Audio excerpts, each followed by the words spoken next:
Welcome to wishful ಅಡುಗೆ ಮನೆ. ನೋಡಿ, ಕಡಲೆಬೇಳೆನ ಬಳಸಿ ಒಂದು ಸೂಪರ್ ಆಗಿರೋ ರೆಸಿಪಿನ ಮಾಡೋಣ. ತುಂಬಾ ರುಚಿಯಾಗಿರುತ್ತೆ, ಯಾರು ಬೇಕಾದರೂ ತಿನ್ಬೋದು, ಅಷ್ಟು ಚೆನ್ನಾಗಿರುತ್ತೆ. ನೋಡಿ, ನಾನಿಲ್ಲಿ 2 ಅವರು ಕಡಲೆಬೇಳೆನ ನೆನೆಸಿಟ್ಕೊಂಡಿದ್ದೆ. 1 ಬೌಲು ಕಡಲೆಬೇಳೆನ ನೆನೆಸಿ ಇಟ್ಕೊಂಡಿದ್ದೀನಿ. ಇವಾಗ ಇದನ್ನು ಪಕ್ಕಕ್ಕೆ ಎತ್ತಿಟ್ಕೊಳ್ಳೋಣ. ನೆಕ್ಸ್ಟ್ ಏನು ಮಾಡೋದು ನೋಡೋಣ ಬನ್ನಿ. ನೋಡಿ, ನಾನಿಲ್ಲಿ ಅರ್ಧ ಸೌತೆಕಾಯಿನ ತಗೊಂಡು ಸಿಪ್ಪೆ ತೆಗೆದು ತುರ್ಕೊಂಡು ಬಂದಿದ್ದೀನಿ. ನೀವು ಮಿಕ್ಸಿಗೆ ಬೇಕಾದರೂ ಹಾಕೋಬೋದು. ಇದನ್ನು ಪಕ್ಕಕ್ಕೆ ಎತ್ತಿಡೋಣ. ನೆಕ್ಸ್ಟ್ ಏನು ಮಾಡೋದು ನೋಡೋಣ ಬನ್ನಿ. ನೀವು ಒಂದು ಮಿಕ್ಸಿ ಜಾರ್ನ ತಗೊಂಡು ನಾವು ಕಡಲೆಬೇಳೆ ನೆನೆಸಿದ್ವಲ್ಲ ಅದರ ನೀರನ್ನು ತೆಗೆದು ನಾವು ಈ ಮಿಕ್ಸಿ ಜಾರ್ಗೆ ಹಾಕೊಳ್ಳೋಣ. ಸ್ವಲ್ಪನೂ ನೀರು ಇರಬಾರ್ದು, ಆ ಥರ ನಾವು ಮಿಕ್ಸಿ ಮಾಡ್ಕೊಂಬರ್ಬೇಕು. ಜಾಸ್ತಿ ಸಣ್ಣಗಾಗಬಾರ್ದು, ತರಿ ತರಿ ಆದರೆ ಸಾಕಾಗುತ್ತೆ. ನೋಡಿ, ಎಷ್ಟು ಕಡಲೆಬೇಳೆ ಹಾಕ್ಕೊಂಡಿದ್ದೀನಲ್ಲ, ಇದನ್ನು ತರಿಯಾಗಿ ರುಬ್ಕೊಂಬರೋಣ. ನೀರನ್ನು ಹಾಕದಲ್ಲೇ ಹಾಗೇ ರುಬ್ಕೊಂಬರ್ಬೇಕು. ನೋಡಿ, ಈ ಥರ ತರಿಯಾಗಿ ರುಬ್ಕೊಬೇಕು. ಇದನ್ನು ಬೇರೆ ಬೌಲ್ಗೆ ಹಾಕೋಣ. ನೋಡಿ, ಇವಾಗ ಒಂದು ಪರಾತ್ ತಗೊಂಡು ಇದನ್ನು ಹಾಕ್ಕೊಳ್ತಾ ಇದ್ದೀನಿ. ಒಂದು ಬೌಲ್ ಬೇಕಾದರೂ ಹಾಕೋಬೋದು. ನೋಡಿ, ಈ ಥರ. ನೆಕ್ಸ್ಟ್ ನಾವೀಗ ಮತ್ತು ಅದೇ ಮಿಕ್ಸಿ ಜಾರ್ಗೆ ಮಿಕ್ಕಿರೋ ಕಡಲೆಬೇಳೆನ ಹಾಕ್ಕೊಳ್ತಾ ಇದ್ದೀನಿ. ನೋಡಿ, ಈ ಥರ ಕಡಲೆಬೇಳೆ ಹಾಕ್ಕೊಂಡ್ಮೇಲೆ ಇದಕ್ಕೇ ಹಸಿಮೆಣಸಿನ್ಕಾಯಿನ ಹಾಕ್ಕೊಳ್ತಾ ಇದ್ದೀನಿ. ನೋಡಿ, ಇದಕ್ಕೇ ಸ್ವಲ್ಪ ಶುಂಠಿನ ಹಾಕ್ಕೊಳ್ತಾ ಇದ್ದೀನಿ. ಹಾಗೆಯೇ ಬೆಳ್ಳುಳ್ಳಿ ಕೂಡ ಸೇರಿಸ್ಕೊಳ್ತಾ ಇದ್ದೀನಿ. ಇದಕ್ಕೇ ರುಚಿಗೆ ತಕ್ಕಷ್ಟು ಉಪ್ಪು. ಇದನ್ನು ಕೂಡ ನೀರು ಹಾಕದೇ ತರಿಯಾಗಿ ನಾವು ರುಬ್ಕೊಂಬರೋಣ. ನೋಡಿ, ಇದನ್ನು ಕೂಡ ಅದೇ ಥರ ರುಬ್ಕೊಂಬಂದಿದ್ದೀನಿ. ರುಬ್ಬಿದ್ದೆಲ್ಲದನ್ನು ನಾವು ಇದಕ್ಕೇ ಹಾಕೋಣ. ನೋಡಿ, ಎಲ್ಲದನ್ನು ಇದಕ್ಕೆ ಹಾಕ್ಕೊಂಡಿದ್ದೀವಲ್ವ. ಇವಾಗ ಇದನ್ನು ಪಕ್ಕಕ್ಕೆ ಎತ್ತಿಟ್ಟು ನೆಕ್ಸ್ಟ್ ಏನು ಮಾಡೋದು ನೋಡೋಣ ಬನ್ನಿ. ನೋಡಿ, ನಾನಿಲ್ಲಿ ಒಂದು ಬಾಣಲಿ ತೊಗೊಂಡು 2 ಗ್ಲಾಸ್ ಆಗುವಷ್ಟು ನೀರನ್ನು ಹಾಕ್ಕೊಳ್ತೀನಿ. ನೋಡಿ, ಇಲ್ಲಿ 2 ಗ್ಲಾಸ್ ಆಗುವಷ್ಟು ನೀರನ್ನು ಹಾಕ್ಕೊಂಡಿದ್ದೀನಿ. ಹಾಗೆಯೇ ರುಚಿಗೆ ಸ್ವಲ್ಪ ಉಪ್ಪು, 1-2 ಹನಿ ಆಗುವಷ್ಟು ಎಣ್ಣೆ, ಹಾಗೆಯೇ ಇದಕ್ಕೆ ನಾವು ತುರಿದಿರೋ ಸೌತೆಕಾಯಿನ ಹಾಕ್ಕೊಳ್ತಾ ಇದ್ದೀನಿ. ನಿಮಗೆ 1 ಸೌತೆಕಾಯಿ ಬೇಕಿದ್ರೆ 1 ಹಾಕ್ಕೋಬೋದು, ಅರ್ಧ ಬೇಕಿದ್ರೆ ಅರ್ಧನೂ ಹಾಕ್ಕೋಬೋದು. ನೋಡಿ, ಈ ಥರ ತುರಿದ್ಬಿಟ್ಟು ಹಾಕ್ಕೋಬೋದು. ಬೇಡ ಅಂದರೆ ಮಿಕ್ಸಿ ಕೂಡ ಹಾಕಿ ನಾವು ಇದಕ್ಕೆ ಹಾಕ್ಕೋಬೋದು. ಇದು ಸ್ವಲ್ಪ ಕುದಿ ಬರೋ ತನಕ ನಾವು ಕುದಿಸ್ಕೊಳ್ಳೋಣ. ನೋಡಿ, ಇವಾಗ ನೀರು ಚೆನ್ನಾಗಿ ಕುದೀತಾ ಇದೆಯಲ್ಲ, 1 ಬೌಲ್ ಆಗುವಷ್ಟು ನಾನು ಅಕ್ಕಿ ಹಿಟ್ಟನ್ನು ಹಾಕ್ಕೊಳ್ತಾ ಇದ್ದೀನಿ. ಅಕ್ಕಿ ಹಿಟ್ಟನ್ನು ನೋಡಿ ಹಾಕ್ಕೋಬೇಕು, ಒಂದೇ ಸರಿ ಹಾಕ್ಕೋಬಾರ್ದು. ಸ್ವಲ್ಪ ಸ್ವಲ್ಪನೇ ಹಾಕಿ ಕೈ ಆಡಿಸ್ಕೋಬೇಕು. ಗಂಟು ಆಗದಿರೋ ಥರ ನಾವು ಇದನ್ನು ಮಾಡ್ಕೋಬೇಕು. ನೋಡಿ, ಅಕ್ಕಿ ಹಿಟ್ಟು ಚೆನ್ನಾಗಿ ಬೆಂದರೆ ತುಂಬ ಚೆನ್ನಾಗಿ ಬರುತ್ತೆ. ನಾವು ಇದನ್ನು ಮೀಡಿಯಮ್ ಫ್ಲೇಮಲ್ಲಿ ಇಟ್ಟು ಮಾಡ್ಕೊಳ್ಳೋಣ. ನೋಡಿ, ಇವಾಗ ಚೆನ್ನಾಗಿ ಗಂಟಿಲ್ಲದೆ ಇರೋ ಥರ ತಿರುಗಿಸ್ತಾ ನಾವು ಇದನ್ನು ಬೇಯಿಸ್ಕೊಬೇಕು. ನಿಮಗೆ ಸ್ವಲ್ಪ ತೆಳು ಅನ್ನಿಸ್ತಾ ಇದೆ ಅಂದರೆ ಮತ್ತೆ ಸ್ವಲ್ಪ ಅಕ್ಕಿ ಹಿಟ್ಟನ್ನು ಹಾಕೋಬೋದು. ನೋಡಿ, ಕರೆಕ್ಟು 1 ಬೌಲ್ ಆಗುವಷ್ಟು ಹಾಕ್ಕೊಂಡಿದ್ದೀನಿ. ಈ ಥರ ಕೈ ಆಡಿಸ್ತಾ 1-2 ನಿಮಿಷ ಬೇಯಿಸ್ಕೊಂಬರೋಣ. ನೋಡಿ, ಈ ಥರ ನಾದುತ್ತಾ 1-2 ನಿಮಿಷ ಬೇಯಿಸ್ಕೊಂಡಿದ್ದೀನಿ. ಚೆನ್ನಾಗಿ ಬೆಂದರೆ ನಮಗೆ ನಾವು ಮಾಡೋ ರೆಸಿಪಿ ತುಂಬ ಚೆನ್ನಾಗಿ ಬರುತ್ತೆ. ನೋಡಿ, ಈ ಥರ ಗಂಟಿಲ್ಲದೆ ಇರೋ ಥರ ನೀಟಾಗಿ ನಾವು ಇದನ್ನು ಬೇಯಿಸ್ಕೊಳ್ಳೋಣ. ಚೆನ್ನಾಗಿ ನಾದುತ್ತಾನೆ ನಾವು ಬೇಯಿಸ್ಕೊಬೇಕು.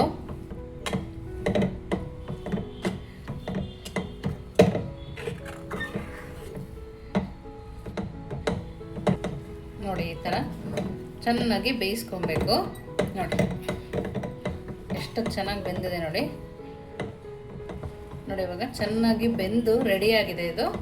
ಇವಾಗ ಇದನ್ನು ಪಕ್ಕಕ್ಕೆ ಎತ್ತಿಟ್ಕೊಳ್ಳೋಣ.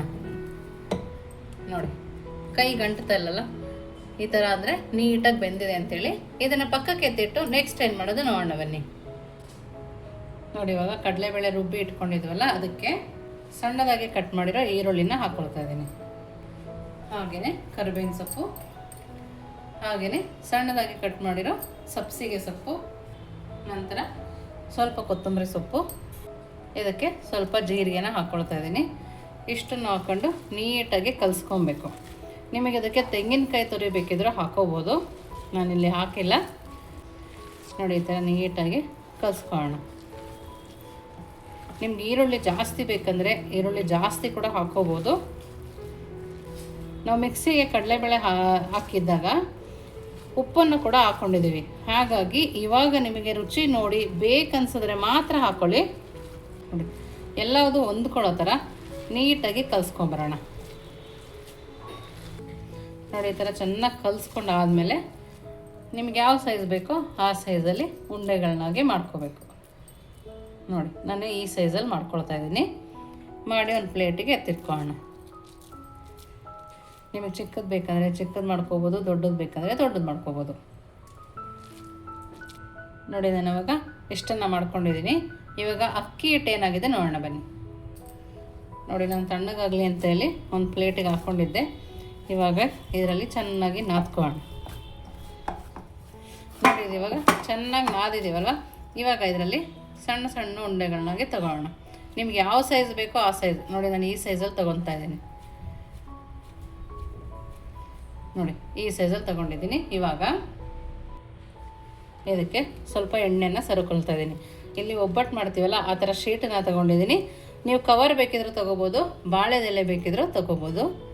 ನೋಡಿ ಈ ಥರ ಕೈಯಲ್ಲಿ ಪ್ರೆಸ್ ಮಾಡಿದರೆ ಸಾಕು. ನೋಡಿ ಎಷ್ಟು ಚೆನ್ನಾಗಿ ಬರುತ್ತೆ, ನೋಡ್ತಾ ಇದ್ದೀರಲ್ಲ. ನಿಮಗೆ ಲಟ್ಟಣಿಗೆ ಅವಶ್ಯಕತೆಯೂ ಬೇಡ, ಆ ಥರ ಸುಲಭವಾಗಿ ಮಾಡ್ಕೊಬೋದು. ಜಾಸ್ತಿ ತೆಳು ಮಾಡ್ಕೊಬೇಡಿ, ಮೀಡಿಯಮ್ಮಾಗಿ ಇದನ್ನು ನಾವು ತೊಟ್ಕೋಬೋದು.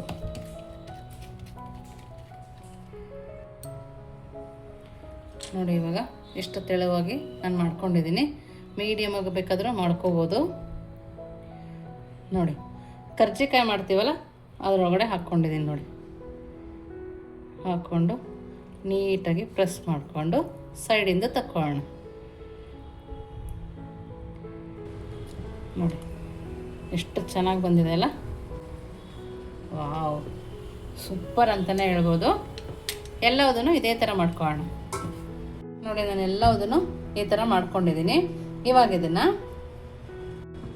ನೋಡಿ ನಾನಿಲ್ಲಿ ಮೊದಲೇ ಇಡ್ಲಿ ಪಾತ್ರೆಗೆ ನೀರು ಹಾಕಿ ಕಾಯ್ಸಕ್ಕೆ ಇಟ್ಕೊಂಡಿದ್ದೆ. ಹಾಗೆಯೇ ಬಾಳೆದೆಲೆ ಕೂಡ ಹಾಕಿ ಇಟ್ಕೊಂಡಿದ್ದೀನಿ. ನೀರು ಚೆನ್ನಾಗಿ ಕಾಯಬೇಕು. ಕಾದ ನಂತರ ನಾವು ಮಾಡಿರೋ ಕಡುಬನ್ನು ಇಟ್ಕೊಳ್ಳೋಣ. ಬಾಳೆದೆಲೆ ಮೇಲೆ ಇಟ್ಕೊಬೇಕು, ಇಲ್ಲಾಂದರೆ ಅಂಟುತ್ತೆ.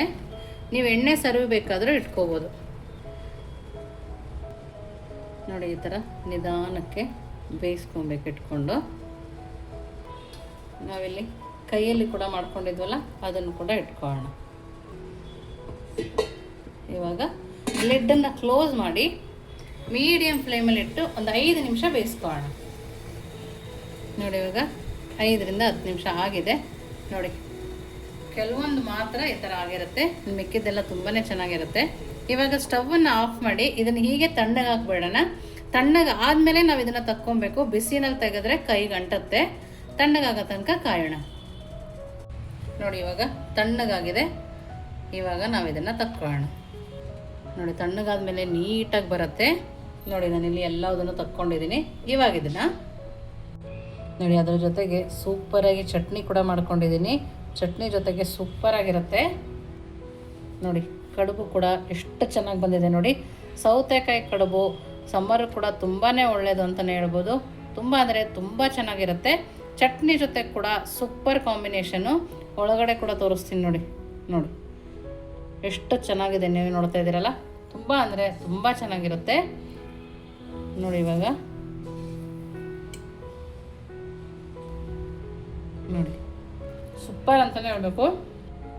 ಖಂಡಿತವಾಗ್ಲೂ ನಿಮ್ಮ ಮನೇಲಿ ಒಂದ್ಸರಿ ಟ್ರೈ ಮಾಡಿ ಹೇಗೆ ಬಂತು ಅಂತ ವಿಶ್ಫುಲ್ ಅಡುಗೆ ಮನೆಗೆ ಕಮೆಂಟ್ ಮೂಲಕ ತಿಳಿಸೋದನ್ನು ಮರಿಬೇಡಿ. ನೀವಿನ್ನೂ ನಮ್ಮ ಚಾನಲ್ ಲೈಕ್ ಮಾಡಿದ್ರೆ ಲೈಕ್ ಮಾಡಿ, ಶೇರ್ ಮಾಡಿ, ಸಬ್ಸ್ಕ್ರೈಬ್ ಮಾಡಿ. ವಿಶ್ಫುಲ್ ಅಡುಗೆ ಮನೆಗೆ ಥ್ಯಾಂಕ್ ಯು.